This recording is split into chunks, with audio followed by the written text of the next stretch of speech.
দেখুন, হতে পারে যারা সন্ত্রাসবাদী তারা চেয়েছিল শুধু হিন্দু মরুক, কারণ তারা হয়তো চেয়েছিল হিন্দু আর মুসলমানের মধ্যে বিভাজনটা আরও তীক্ষ্ণ হবে, তীব্র হবে যদি আমরা বেছে বেছে হিন্দু মারি। বোঝার চেষ্টা করি, এর আগেও এই এলাকাতে ছটি সিং পুরা, সেখানে কিন্তু সব শিখদের মারা হয়েছিল। অতএব এটা জঙ্গিদের কিন্তু পুরানা স্টাইল। তারা আমাদের মধ্যে বিভাজন করার জন্য, হিন্দু মুসলমানের বিভাজন হোক, গণ্ডগোল লেগে যায় দেশ জুড়ে, চাইছে জঙ্গিরা, চাইছে পাকিস্তানপন্থীরা। সেই জন্যে তারা বেছে বেছে হিন্দু মেরেছে। আমরা দেখেছি সেখানটায় সাধারণ সেখানকার একজন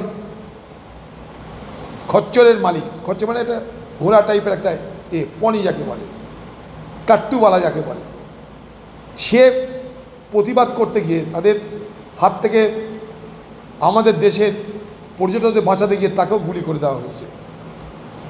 ঝন্টু আলী শেখ শহীদ হয়েছে। এরকম শহীদের ঘটনা আজকের নয়, শহীদ সবাই হয়।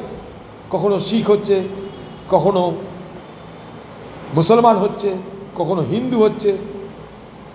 এটা কিন্তু সামরিক বাহিনীর যে দায়িত্বের মধ্যে পড়ে, দেশের দায়িত্বের মধ্যে পড়ে। সেখানটা কিন্তু কেউ দেখে না যে কে হিন্দু কে মুসলমান। মুসলমানের জন্য হিন্দু গুলি চালাচ্ছে, হিন্দুর জন্য মুসলমান গুলি চালাচ্ছে। সেখানে দেশের জন্য আমরা তাদেরকে দেখি জীবন উৎসর্গ করতে। তাই এটা কোনো অস্বাভাবিক ঘটনা নয় যে ঝন্টু আলী শেখ সে শহীদ হয়েছে। এরকম বহু ঝন্টু আলী শেখকে শহীদ হতে দেখেছি আমরা, এটা একটা নয়।